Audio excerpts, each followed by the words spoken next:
राम राज्य की विचित्र कथा। एक दिन के तीसरे पहर राजसभा में बैठे हुए राजा राम ने अनुज लक्ष्मण से कहा, भाई लक्ष्मण, देखो राज दरबार के बाहर कोई न्याय के लिए तो नहीं खड़ा है। लक्ष्मण जी बड़े भाई की आज्ञा पाते ही तुरंत बाहर की ओर गए और चारों ओर देखकर दृष्टि दौड़ाते हुए देखा। उनको वहाँ कोई दुखिया दिखाई नहीं दिया। लक्ष्मण जी राजमहल में वापस आकर राम से बोले, भैया, बाहर तो कोई ऐसा मानव नहीं है जो क्षुब्ध हो या दुखी हो या कुछ निवेदन करने के लिए आया हो। लक्ष्मण के वचन से राम जी संतोष नहीं हुआ। उनकी बेचैनी लक्ष्मण जी समेत वहाँ पर उपस्थित प्रत्येक व्यक्ति महसूस कर रहा था। उन्होंने लक्ष्मण जी से पुनः कहा, लक्ष्मण, मुझे विश्वास है कि नीति और उचित न्याय पद्धति से शासन करने पर प्रजा सर्वदा सत्य के मार्ग पर अग्रसर रहती है और उसे किसी प्रकार का कष्ट नहीं मिलता। यह सब होते हुए तुम प्रजा के हित चिंतन में सर्वदा सक्रिय रहना। अब एक बार पुनः बाहर जाकर किसी भी लाभार्थी, कार्यार्थी या याची का पता लगाओ।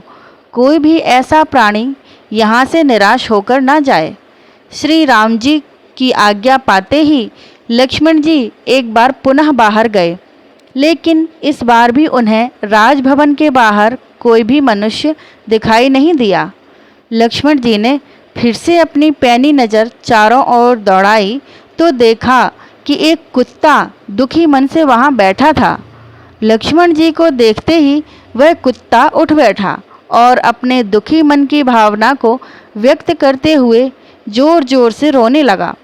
उन दिनों राजा, राजघराने के लोग, राजकाज देखने वाले अधिकारी तथा विद्वान लोग पशु और पक्षियों की भाषा जानते थे और वे उनसे बात भी कर सकते थे। पशुओं की भाषा के ज्ञाता लक्ष्मण जी ने उस कुत्ते से रोने का कारण पूछा। हे सारमेय, तुम क्यों दुखी हो? तुम्हें किसी ने प्रताड़ित किया है या कोई कार्य नहीं हो पा रहा है? निर्भय होकर कहो। लक्ष्मण जी का आश्वासन पाकर कुत्ता बोला, प्रभु, समस्त जीवों के रक्षक, प्रशस्त करने वाले राजा राम से मुझे कुछ निवेदन करना है। कुत्ते की बात सुनकर लक्ष्मण जी ने उस कुत्ते से कहा, आओ मेरे साथ। राज्यसभा में प्रवेश करने के पहले लक्ष्मण जी ने उस कुत्ते से कहा कि सारमेय, राजा राम के सन्मुख जो भी कहना वो एकदम सत्य ही कहना। लक्ष्मण जी की बात सुनकर कुत्ता ठिठका और बोला, नाथ, देव मंदिर, राजभवन तथा ब्राह्मण, अग्नि, इंद्र, सूर्य आदि के निवास स्थान पर मेरे जैसे जीवों का जाना उचित नहीं होता है। मैं राजा राम के महल में कैसे जा सकता हूँ? राजा शरीरधारी स्वयं धर्म का अवतार माना जाता है और फिर राजा राम तो सर्वोपरि हैं, प्रजा के रक्षक, नीतिज्ञ और सत्यवादी तथा समदर्शी हैं। श्री लक्ष्मण, आप तुरंत उनसे मेरे लिए आज्ञा प्राप्त कीजिए। बिना उनकी आज्ञा के मैं उनकी राजसभा में प्रवेश नहीं कर सकता। लक्ष्मण तुरंत राजसभा में आए और राम जी से बोले, भैया, राजभवन के बाहर एक कुत्ता है, वह आपसे कुछ निवेदन करना चाहता है।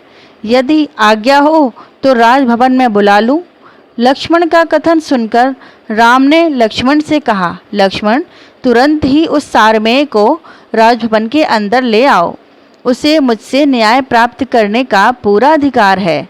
राज्य का कोई भी जीव हो, मुझसे निवेदन करने और न्याय प्राप्त करने का मानव की ही भांति सबका अधिकार है।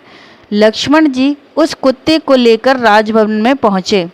राम जी के पास पहुँचते ही वह कुत्ता आश्वस्त हो गया। श्री राम ने कुत्ते से कहा, सारमेय, तुम्हें जो कुछ भी कहना है वो निडर होकर कहो। कुत्ते के सिर पर चोट लगी थी। चोट को देखकर राम का ध्यान उसकी तरफ गया। श्री राम का ध्यान अपनी तरफ आकृष्ट देखकर कुत्ते ने राम से निवेदन किया, प्रभु, राजा ही समस्त प्राणियों का रक्षक और स्वामी होता है। प्रजा जब सोती है तब राजा जाग कर प्रजा की रक्षा करता है। हे राघव, आप तो समस्त प्राणियों के प्राण हैं। आप ही हमारे कर्ता धर्ता और रक्षक हैं। आप तो धर्मात्मा और सद्गुणों के सागर हैं। यदि मैंने कोई अनुचित बात यहाँ पर कह दी हो या आगे मेरी जीभ से निकल जाए तो आप उसे क्षमा कर दें। मैं सिर झुकाकर आपका अभिनंदन करता हूँ। स्वान के मुख से यह वचन सुनकर श्री राम थोड़ा अधीर होकर गंभीर वाणी में उस स्वान से बोले, हे सारमेय, तुम शीघ्र निडर होकर बोलो, तुम क्या चाहते हो? कुत्ता बोला, हे राजन, धर्म से ही राज्य की प्राप्ति होती है, धर्म से ही प्रजा का पालन होता है और धर्म से राजा प्रजा वत्सल और शरणागत वत्सल बनता है तथा राजा प्रजा के समस्त भय को दूर करता है। इन सारी बातों को ध्यान में रखकर मेरा जो कार्य है उसे आप समझ लें। सर्वार्थ सिद्ध नाम का एक ब्राह्मण है। वह भिक्षावृत्ति करके जीवन यापन करता है। उसने बिना अपराध मेरा सिर फोड़ डाला है। कुत्ते की बात सुनकर राजा राम ने तुरंत उस ब्राह्मण को बुलाने के लिए एक राजकर्मचारी को भेजा और वह उस ब्राह्मण को बुला लाया। वह ब्राह्मण राजा राम की राजसभा में उपस्थित हुआ। राजा राम के पास जाकर ब्राह्मण बोला, राजन, आपने मुझे किस कारणवश बुलाया है? गंभीर वाणी में राम ने ब्राह्मण से पूछा, ब्राह्मण देव, आपने इस कुत्ते को क्यों मारा? जान पड़ता है कि आपने क्रोधवश ही ऐसा कार्य किया है। क्रोध मानव को धर्म रहित बना देता है। श्री राम की धर्मपरक बात सुनकर वह ब्राह्मण बोला, हे राम, यह सत्य है कि मैंने क्रोधवश में इस कुत्ते को मारा है। मैं उस समय भिक्षा के लिए भ्रमण कर रहा था। यह कुत्ता बीच मार्ग में बैठा था। सुबह से भिक्षा उस समय तक नहीं मिली थी, अतः मैं कुछ खिन्न था। मुझे भूख भी लगी थी। मैंने इसे मार्ग में से हट जाने को कहा, किंतु यह मार्ग में से नहीं हटा।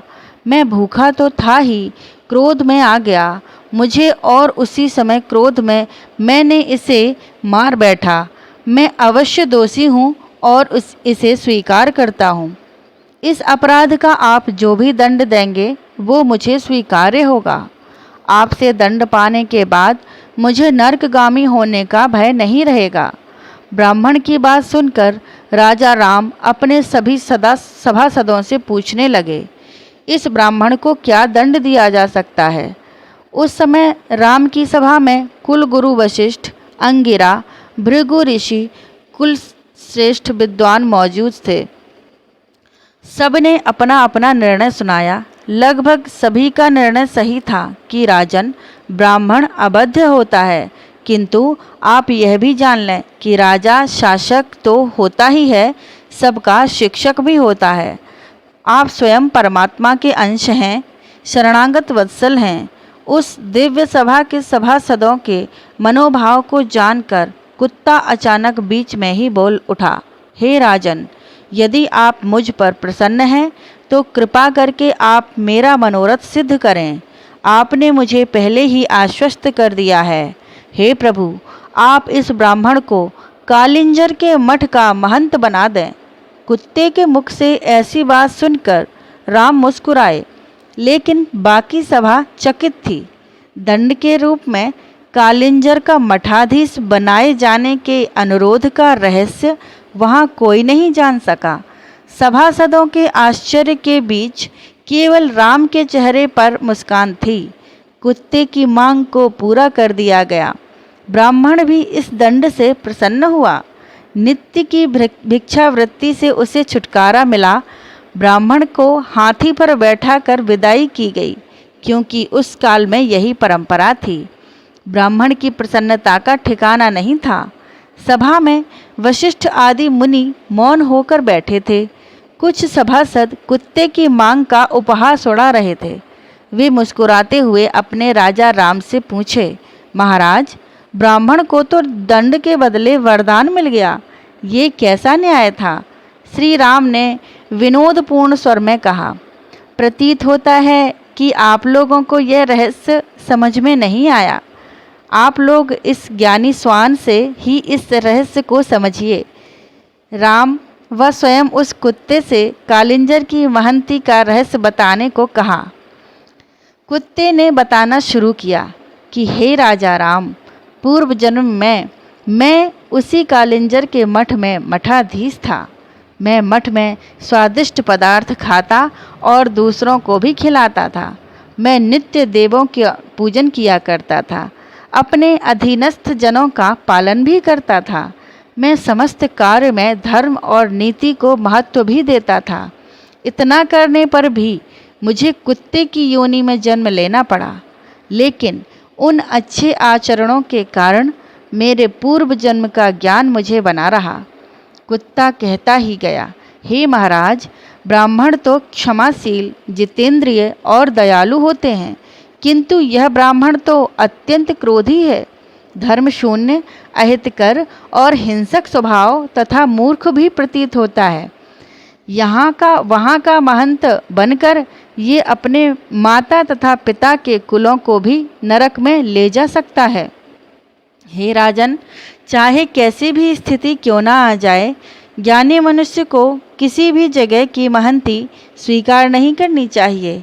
हे प्रभु, जिसको बंधु बांधवों सहित नरक में भेजना हो, उसे देव, गौ और ब्राह्मण के अधिष्ठान का महंत बना देना चाहिए। हे सर्वज्ञ, जो देव, बालक, ब्राह्मण तथा स्त्री के लिए अर्पित धन को स्वयं भोगता है, वह निश्चय ही नरक में जाता है या नरक तुल्य कष्ट भोगता है। कुत्ते की बात सुनकर राजा राम गदगद हो गए और कुछ विस्मित भी हुए, लेकिन सारी सभा स्तब्ध थी। इस रहस्य का बताकर कुत्ता जहाँ से आया था वहीं पर चला गया। कुछ समय पहले कुत्ते के न्याय पर परिहास उड़ाने वाले सभी सभासद अब मौन थे। दोस्तों, वीडियो पसंद आया हो तो चैनल को सब्सक्राइब जरूर करना। Thank you.